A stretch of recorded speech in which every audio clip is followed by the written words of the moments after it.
Now, your value investing, it's a big tent which accommodates many different people. Indeed, there are no, because value investors are independent, are free spirits, and follow their own path, march to their own drummer, there are no two value investors who are alike. And then I say, just because you have a big brain doesn't mean you could be good at investing. And that's an important thing too. And finally, there is no correct answer. There is no correct way. This is just the way that works for us. I wrote an essay about this, and I said the strategy that's best for you is not only one that makes sense, but one you can stick with. Right. Two different ways to do it. Doesn't make one better than the other. They're different ways to make money. I love them both, would do both again. They're just both full-time jobs. For those of us who might be personal sort of individual investors, what general advice do you have in terms of, protecting your wealth and maybe growing it? Well, again, patience. I would highly emphasize patience. I think the other thing is find a strategy that you can live with and stick with it, okay? To be successful in investing, you have to keep changing your ideas all the time, more than once a year. But I would point out that all throughout that time, we've been trying to improve our methods. No single investment method is always going to be the best. So at any given time, as for example today, we are researching 8 other ways to invest or to select investments in order to stay ahead of the competition. So that throughout this period of 48 years of investment counsel, we have always been bargain hunters, and we've always been worldwide. We've always tried to use common sense, but still, the ways in which you do your selection and your security analysis are always improving. And what it says in there, it's not designed to tell you how to make money. And it's not designed to tell you how easy investment is or to try to make it easy. And in fact, my highest goal is probably to make it clear how hard it is. Investing is very difficult because it's kind of counterintuitive, and it kind of turns back on itself all the time. And there are no formulas that work. So what I tried to do in the book is teach people how to think. And now the thoughts they should hold change from time to time. But how to think, I think, is valid in the long term. The great thing about investing, as I said, it's going to be harder to make money in the investing business going forward than it has been in the last 35 years, and it should be. But it can still be very rewarding because investing is intellectually challenging. It's always different. There is no process, in my opinion, that always works, and which means you have to be adaptive and flexible, and you have to see things as they really are, and it's extremely stimulating. And if you try it and you like it, if it's for you, I think it's a great field, and I would still urge you to do it if it's right for you. It's not right for everybody.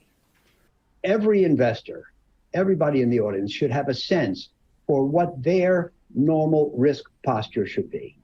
It depends on their age, their assets, their income, the relationship between their income and their needs, the number of dependents they have, what their aspirations are, how much they can tolerate risk, what is their intestinal fortitude. There are a lot of things that go into it. But I mean, from 0, which is no risk, to 100, which is complete risk, I think that everybody should have a sense for what's right for them. And that would help them define their normal stance in terms of aggressiveness and defensiveness. And, what is the right balance for you? I always say to people, people come to me for financial advice. I say, which is more important to you, keeping what you have or making more? And they say both. You can't do both with equal emphasis. Every attempt to make more introduces the possibility of not having any more what you have today. So you have to decide the balance between aggressiveness and defensiveness. And then if you're really bold, you can think about varying it over time as the circumstances require. I think to be a successful investor, it has to be something you love so much that you can't ever really turn it off, and you don't want to turn it off. That you get enough enjoyment from it, and it doesn't create stress in a way that you feel you need to get away from it to relax. What I've noticed is that there is a lot of money to be made on Wall Street, especially if you're good at this. You get paid a lot more than you deserve for being very good at this kind of thing. But I notice the most successful students are the ones who truly love what they're doing. So what I would say to you, I don't know, don't go into this to make money. There are, you're all incredibly bright. You wouldn't be here otherwise. And there's many great things you can do in the world. And do it, go into it, by all means. I've had a ball because you think that this is fun. And that you enjoy doing this for a living.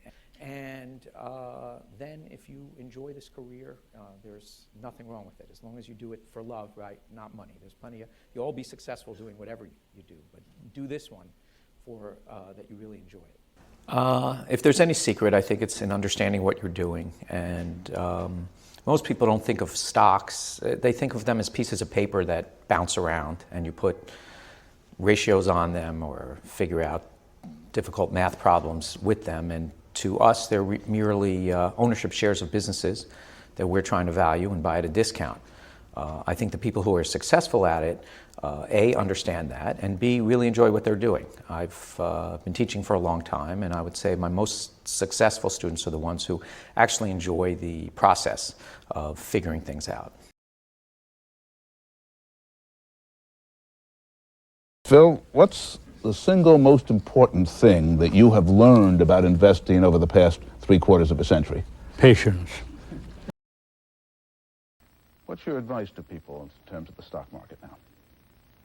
Patience, be a long-term investor, be prepared financially and psychologically to live through a series of bull markets and bear markets, because in the long run, common stocks will pay off enormously. The next bull market will carry prices far higher than this one. So can you be greedy in your business? Yeah, I think sometimes I call it the 3 C's. It's called complacency, concern, and capitulation. Yeah. So you're complacent is the I don't call it greedy. Just everything's going right. You sort of forget to check the facts. You say things are starting to slip in the company. Not the fundamentals. They're starting to mature. There's some competitors coming along. So being complacent is the worst one. And that's the one that happens most often? Yeah, well, unless you're working hard. If you're working hard, you're always checking with competitors, you're checking with customers, suppliers. Right. You're trying to do work to find out, is this company still early? Do they have years and years of growth ahead of them? Mm-hmm. Then you stay with it, no matter, even if the stock goes down. Charlie, I spoke with a friend of yours yesterday, and his question that he had for you is, what quality has helped you the most in life? Well, that's easy. Rationality.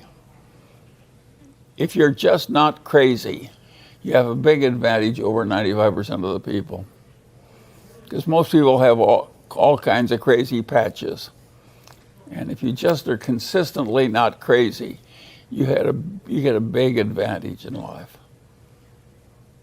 And if you're patient and gratification deferrer, in addition to being not crazy, then it's practically a cinch. And then if you're exceptionally good at satisfying your commitments to other people,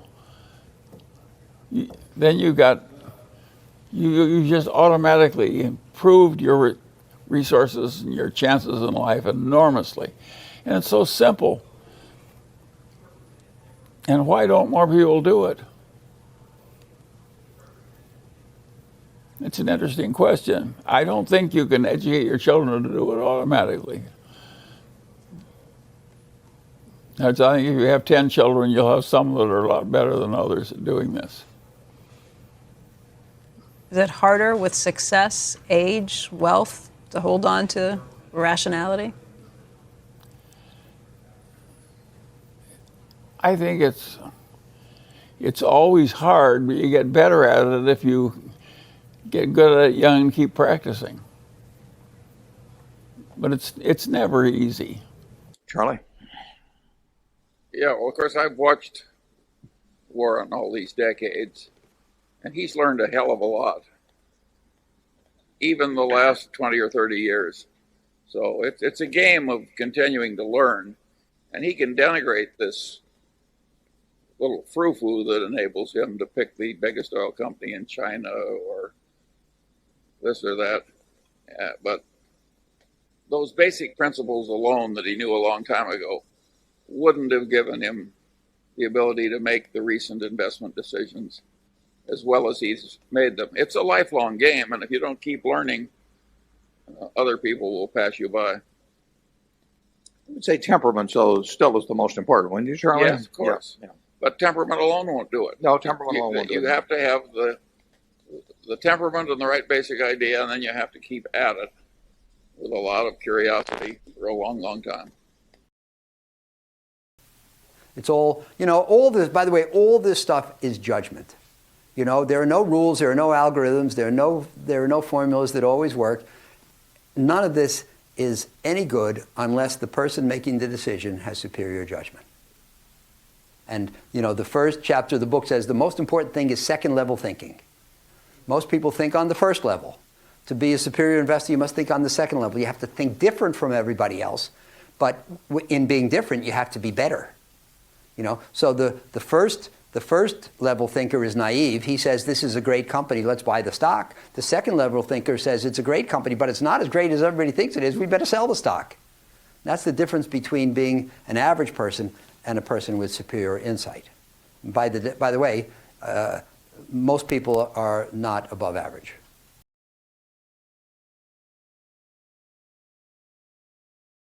Because it's very important. This is another one of these numbers you ought to write down.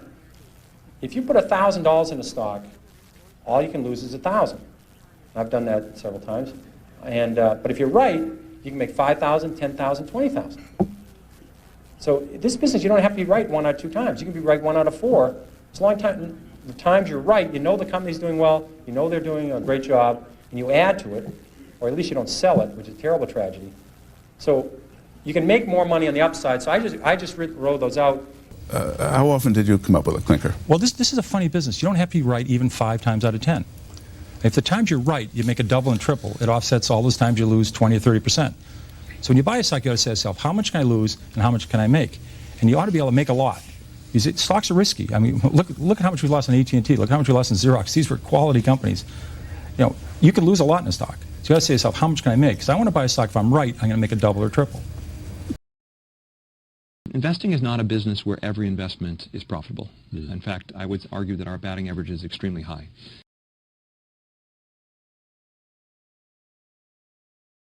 I have an old-fashioned belief that I should expect to make money in things that I understand. And when I say understand, I don't mean understand, what the product does or anything like that. I mean understand what the economics of the business are likely to look like 10 years from now or 20 years from now. I know, in general, what the economics of, say, Wrigley chewing gum will look like 10 years from now. The internet isn't going to change the way people chew gum. Idea as an investor that you can figure stuff out.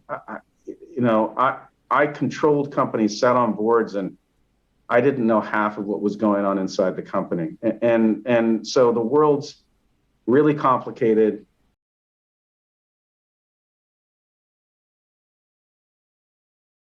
I would start with what I jokingly refer to as the usual suspects.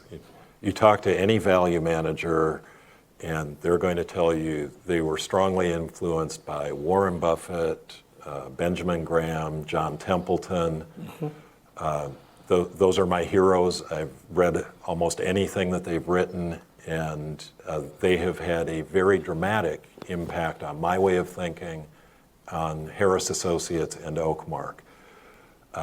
I think value managers especially tend not to go a lot broader than that.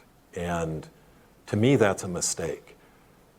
After you've read a few books about Warren Buffett, you read the next book, and maybe you learn what his breakfast habits are or what TV shows he likes, but you really had the foundation for what's made him a successful investor already.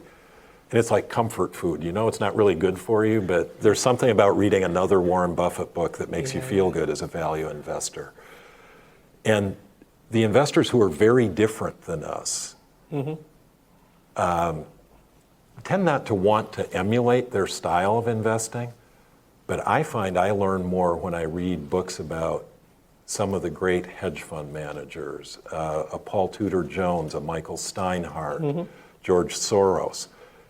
And it's not that there's not nearly the overlap of the circles from like Berkshire Hathaway and the way we differ from them. I mean, there are differences at the edges, but it's a very similar thought process.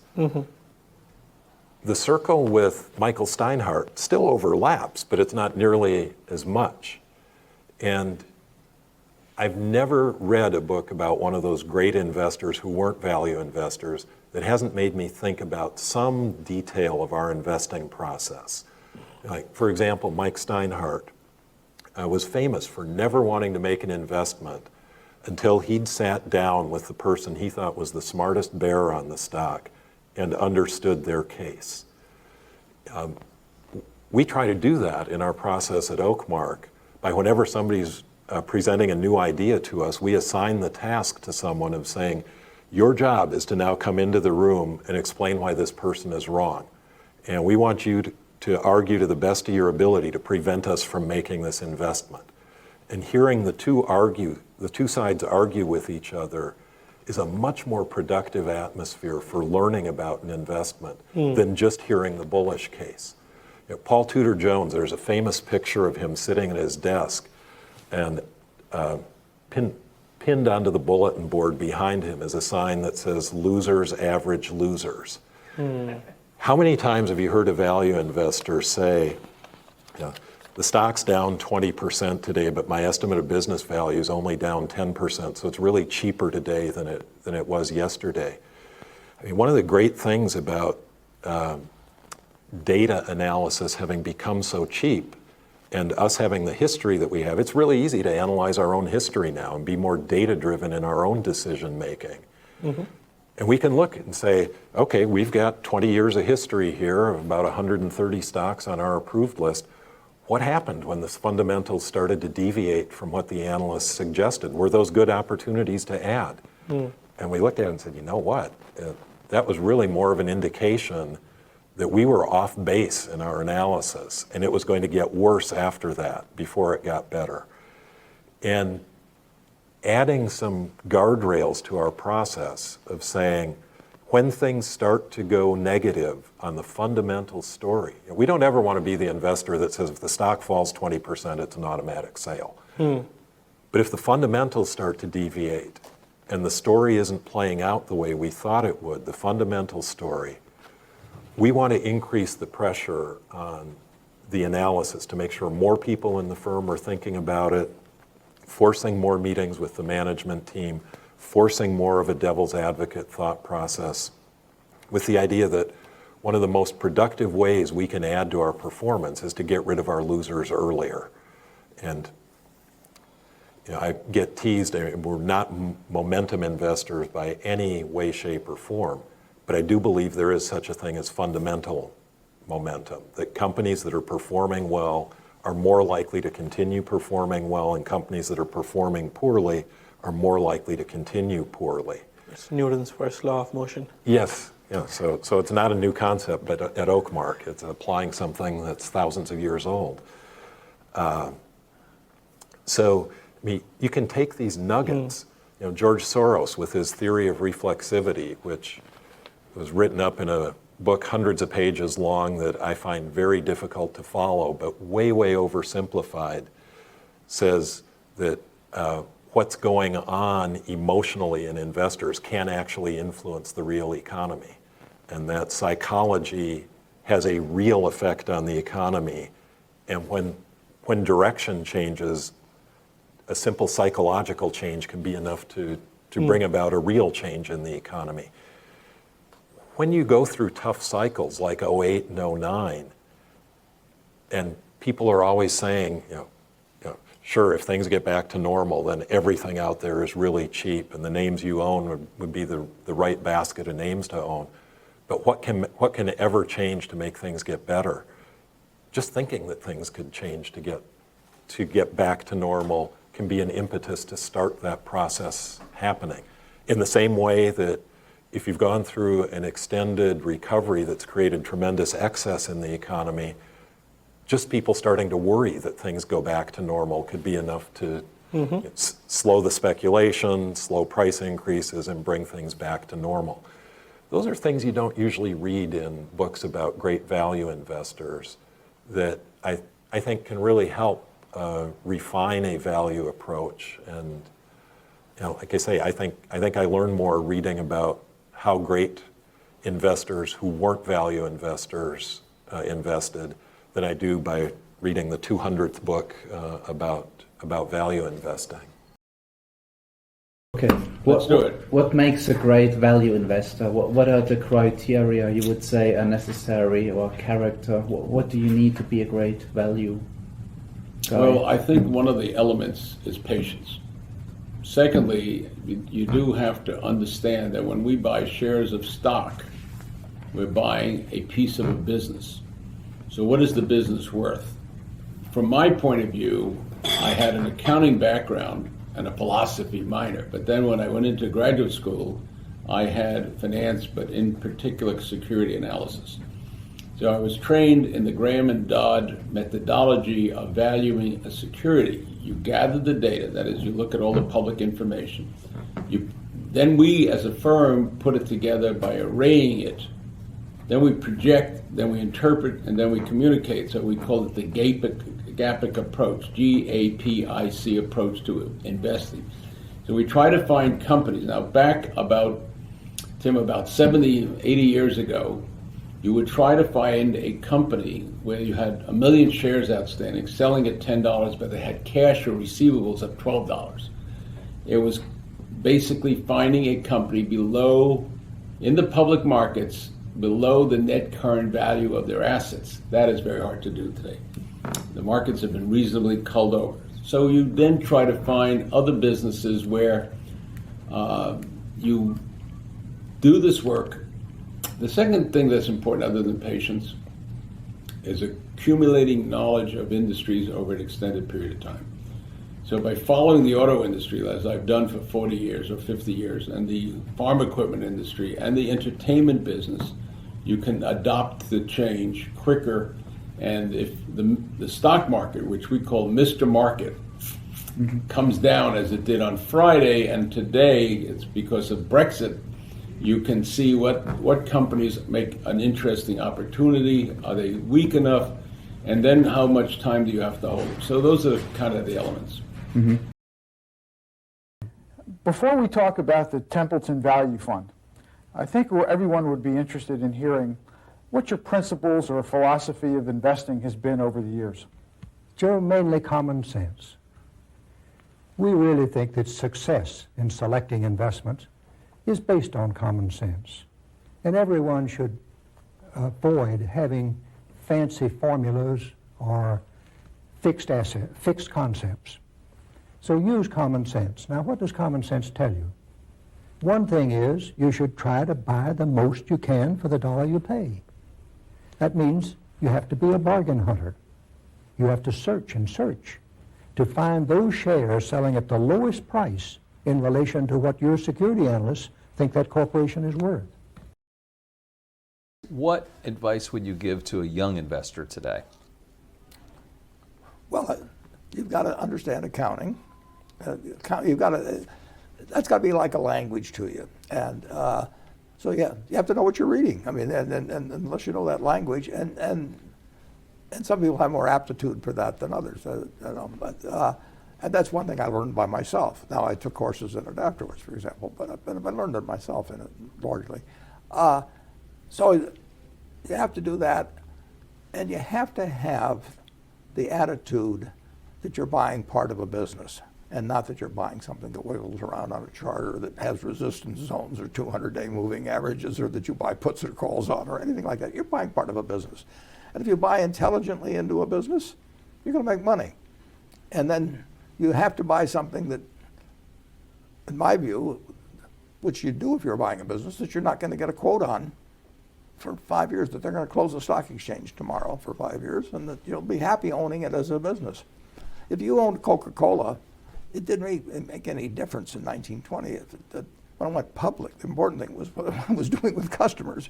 And you probably would have been better off if there wasn't any market in it for 30 or 40 years, because then you wouldn't have gotten tempted to sell it. And you'd just watch the business, and you'd watch it grow, and you'd feel happy. So the proper attitude toward investing is much more important than any technical skills.